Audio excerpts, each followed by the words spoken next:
ابتدائی زمانے میں انسانی معاشرہ ان توہمات کا معتقد رہا ہے اور اس میں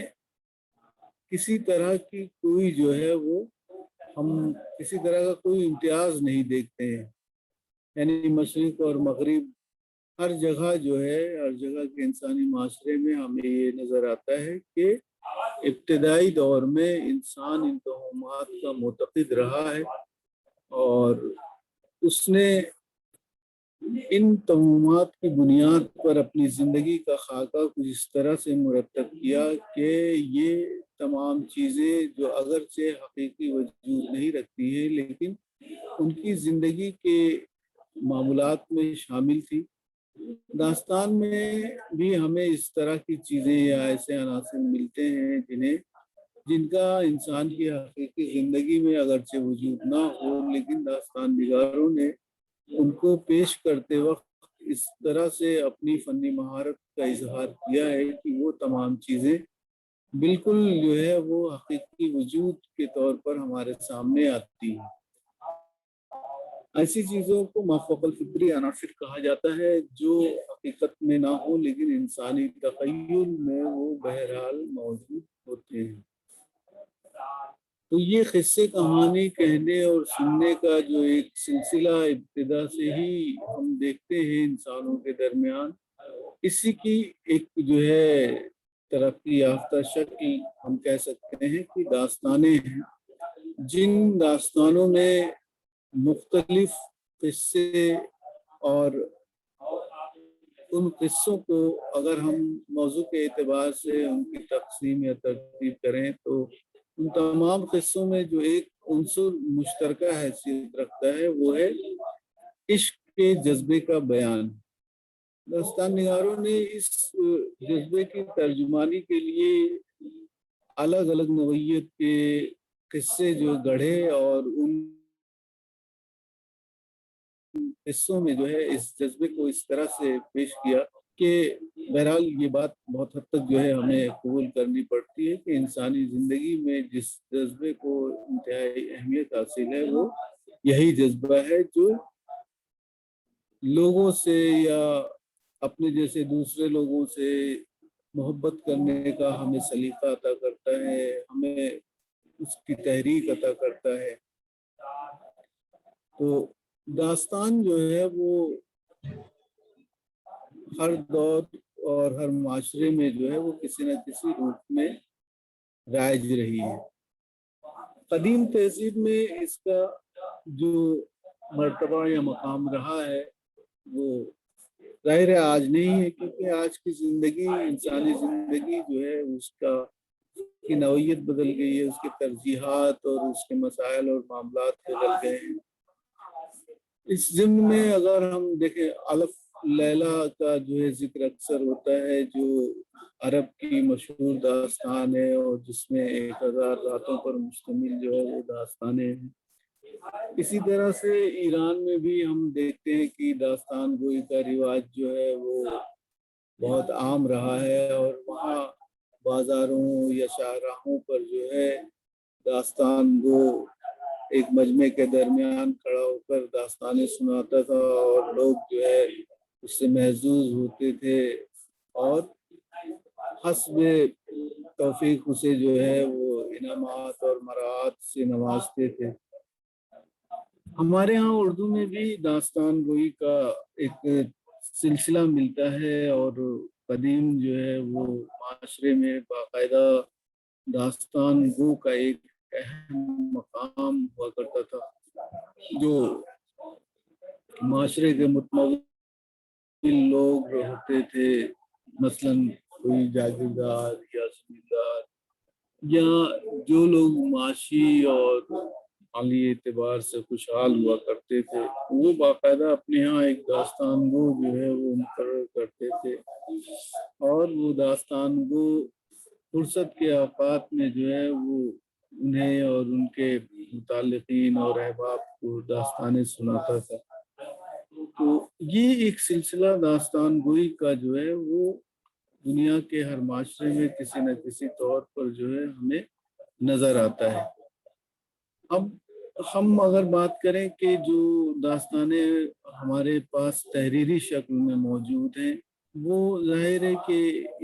ان داستانوں کے بعد وجود میں آئی، جو داستانیں زبانی طور پر جو ہے ایک سے دوسرے تک منتقل ہوتی رہیں، اور بعد میں لوگوں نے یہ ضرورت محسوس کی کہ ان داستانوں کو جو ہے وہ قلم بند کرنا چاہیے تاکہ یہ محفوظ رہ سکے، اور وہیں سے پھر یہ داستان نگاری کا ایک سلسلہ قائم ہوتا ہے، اور ادب میں اسے مقبول بنانے میں جو ہے وہ لوگوں نے اپنی خدمات پیش کی ہیں، اور ان میں بعض اداروں نے بھی اپنی خدمات پیش کی ہیں، جن میں سب سے نمایاں ادارہ جو ہے وہ فورٹ ولیم کالج رہا ہے، جہاں پر اردو میں جو کتابیں ترجمہ ہوئی ان میں بیشتر داستانیں ہی رہیں۔ تو یہ اردو میں داستان گوئی اور داستان نگاری کا جو ایک سلسلہ ہے جو عہد قدیم سے جاری رہا، وہ 19ویں صدی اور بلکہ 20ویں صدی کے ابتدائی ایام تک جو ہے ہمیں نظر آتا ہے۔ یہاں چونکہ ہندوستان میں پنچ تنتر اور ہتوپدیش کی کہانیاں بہت مقبول رہی قدیم زمانے میں، تو ان کہانیوں کو بھی جو ہے اردو میں منتقل کیا گیا، اور ان کا ترجمہ جو ہے وہ طوطی نامہ کے عنوان سے کیا گیا، اور ان میں بھی اسی طرز کی جو داستانیں ہیں جو انسانی تخیل کی بلند پروازی کا ثبوت پیش کرتی ہیں، ان میں جو قصے ہیں وہ قصے جو ہے وہ نہایت دلچسپ ہیں۔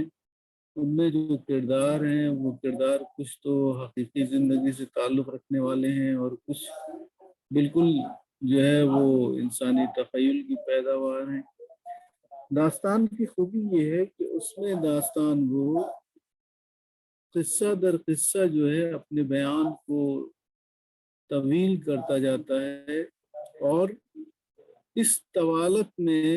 جو خاص بات ہوتی ہے وہ یہ کہ وہ داستان سننے والے جو ہے اس سے بیزار نہیں ہوتے، ان پہ اکتاہٹ نہیں طاری ہوتی۔ یہ اس بات کا ثبوت ہے کہ جو داستان وہ ہوا کرتے تھے انہیں زبان پر مکمل جو ہے وہ قدرت حاصل ہوا کرتی تھی، کیونکہ بہت ایک سامنے کی بات ہے کہ ہم اپنے تخیل میں جن چیزوں کا خاکہ بناتے ہیں یا جو چیزیں ہمارے تخیل میں پیدا ہوتی ہیں انہیں دوسروں تک منتقل کرنے کے لیے اگر ہمارے پاس مؤثر اور موزوں الفاظ نہ ہوں تو اگرچہ ہمارا تخیل نئے نئے جہانوں کے نئے گوشوں کو اپنے تخیل کی بنا پر جو ہے دریافت کر سکتے ہوں، لیکن جب تک ہم ان کو دوسروں تک منتقل کرنے کی اہلیت یا صلاحیت اپنے اندر نہیں رکھیں گے تو ظاہر ہے کہ یہ تمام چیزیں ہمارے تخیل میں ہی جو ہے وہ پیدا ہونے کے بعد دم توڑ دیں گی۔ تو اس سے یہ ظاہر ہوتا ہے کہ داستان نگار اگرچہ تخیل کی سطح پر بہت زیادہ بلند پرواز ہو، لیکن اگر اس کے پاس موضوع اور مؤثر زبان نہ ہو تو وہ اپنے تخیل کی ان ایجادات کو دنیا سے متعارف نہیں کروا سکتا۔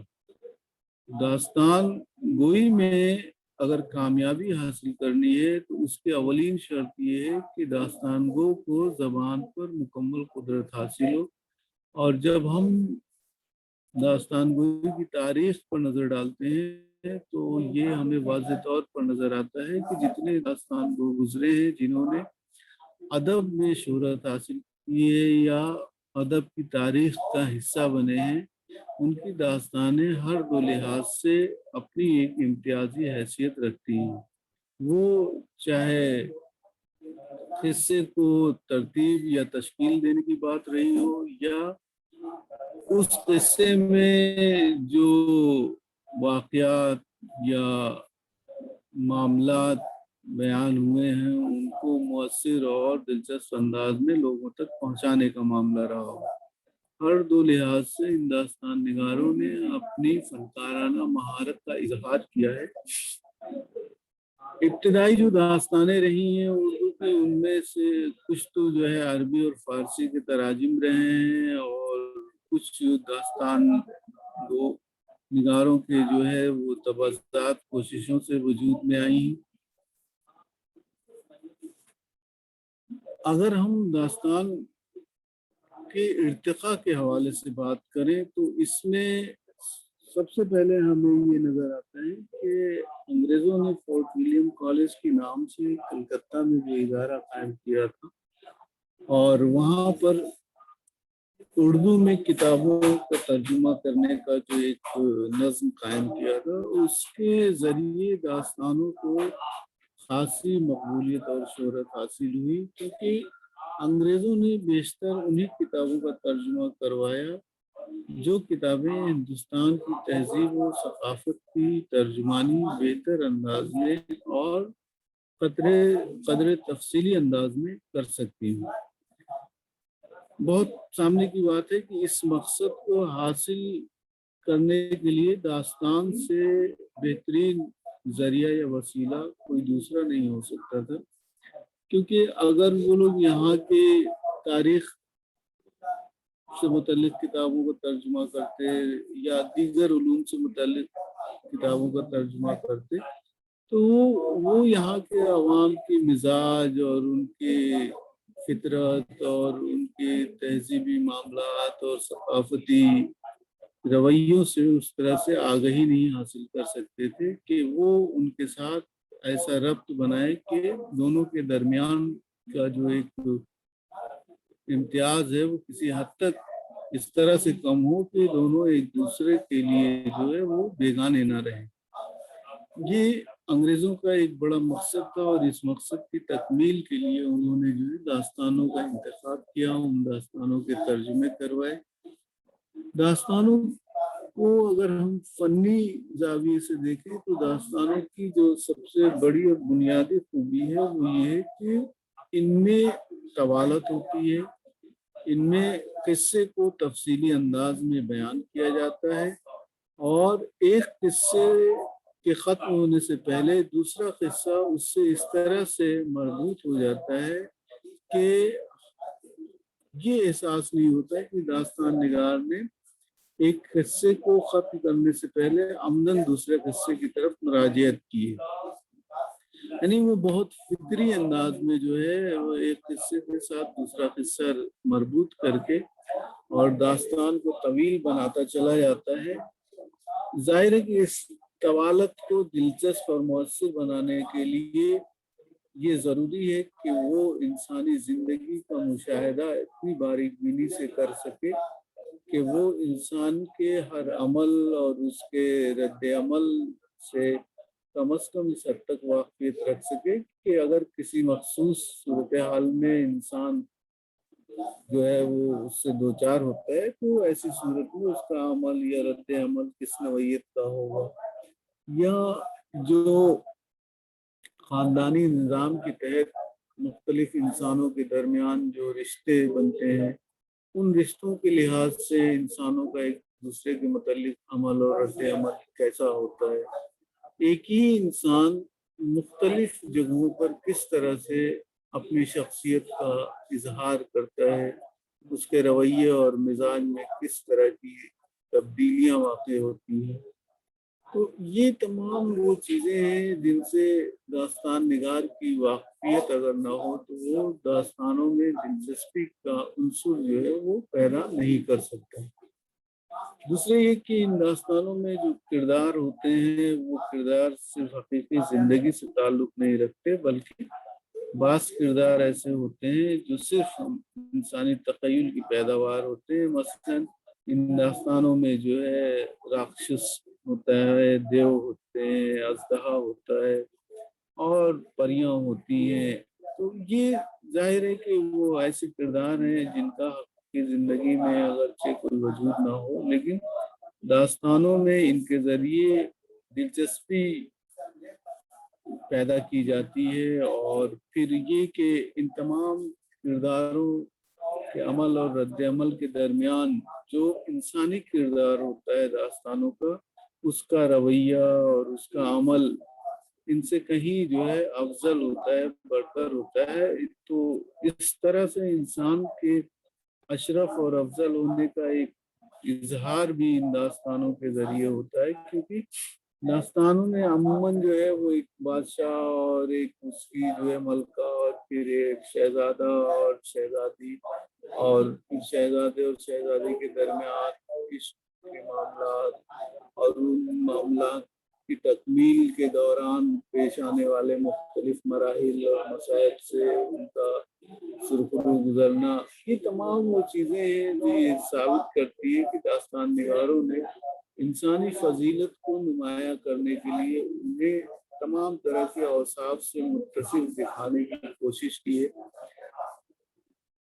خواہ وہ کسی بھی طرح کے خطرے سے دو چار ہوں، کوئی بھی مسئلہ انہیں درپیش ہو، لیکن بہرحال وہ اپنی طاقت اور قوت اور بعض اوقات اپنی حکمت سے جو ہے ان تمام مسائل کو حل کر لیتے ہیں. تو یہ تمام کردار جو ہے وہ اس طرح سے داستان میں ہمیں نظر آتے ہیں کہ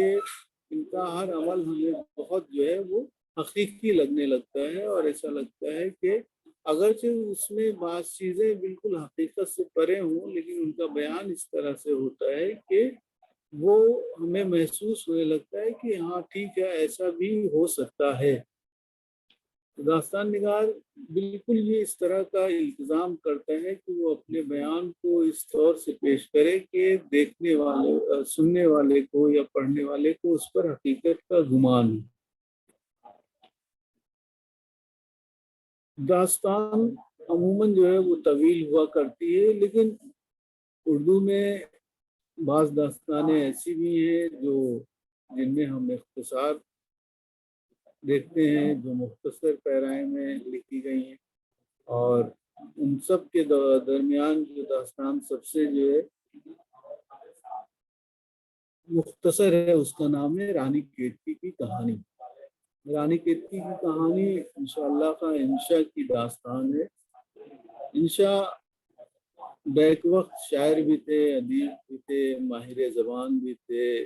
ان کی قواعد پر بھی گہری نظر تھی. انہوں نے اس داستان کو لکھنے میں یہ ایک خاص انتظام کیا ہے کہ اس میں عربی اور فارسی کے الفاظ شامل کرنے سے گریز کیا ہے، اور اس کا باقاعدہ انہوں نے جو ہے وہ اظہار بھی داستان کے ابتدا میں کیا ہے کہ یہ داستان پوری طرح سے دیسی زبان میں لکھی گئی ہے، وہ زبان جو اس زمانے میں یہاں ہندی یا ہندی کہی جاتی تھی، اور اس میں علاقائی جو ہے وہ زبانوں یا بولیوں سے اس کے الفاظ شامل کیے گئے ہیں، اور عربی اور فارسی کے الفاظ سے جو ہے وہ گریز کیا گیا ہے. داستانوں میں عموماً جو اسلوب ہوتا ہے وہ مسجع اور مخفف ہوتا ہے، یعنی اس میں جو جملے ہوتے ہیں وہ قافیہ بند ہوتے ہیں. یہ اس لیے کہ قدیم زمانے میں جو ہے وہ شاعری کو انتہائی مقبولیت اور شہرت حاصل رہی ہے ہمارے معاشرے میں، تو اس بات کو مد نظر رکھتے ہوئے داستان نگاروں نے نثر میں بھی جو ہے وہ اس اسلوب کو اختیار کرنے کی کوشش کی جس اسلوب سے ایک آہنگ یا غنائیت کا تاثر پیدا ہوتا ہو، اور اس کے لیے قافیہ بند جملے لکھنے کا جو ہے وہ انتظام کیا گیا. لیکن ایسا نہیں ہے کہ اردو کی تمام داستانیں اسی اسلوب میں لکھی گئی ہیں. بعض داستانیں ایسی بھی ہیں جن میں اس طرح کی عبارت آرائی کو برتا نہیں گیا ہے، بلکہ بہت سادہ اور آسان زبان میں جو ہے وہ اپنی باتیں بیان کی گئی. تو یہ داستان سے متعلق کچھ جو ہے وہ تمہیدی باتیں تھی جو آج کے انٹروڈکٹری لیکچر میں آپ کو بتائی گئی، اور مزید اس کی تفصیل جو ہے ہم کل کے لیکچر میں پڑھیں گے، کہ یہ اب ڈسکنیکٹ ہونے والا ہے، اس لیے جو ہے ہم لیکچر یہیں پہ ختم کرتے ہیں. اب کل جو ہے ہم آگے کے لیکچر میں اس سے آگے بات کریں گے. ٹھیک ہے؟ Okay sir. Okay sir. تم نے اسکرین شاٹ لے لیا ہے عبداللہ؟ جی سر. ذرا مجھے سینڈ کر دینا. سر گوگل میٹ نہیں چل رہا ہے کیا؟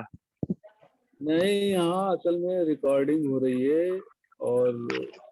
وہ ریکارڈنگ جو ہے لیب میں بیٹھ کے ہو رہی ہے، تو یہاں پہ وہ گوگل میٹ پہ کلاس لینا پاسبل نہیں ہے۔ ہوں،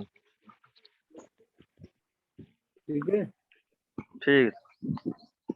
ٹھیک ہے، چلیے ٹھیک ہے، کل اسی ٹائم جو ہے ہم نیکسٹ لیکچر میں ملیں گے۔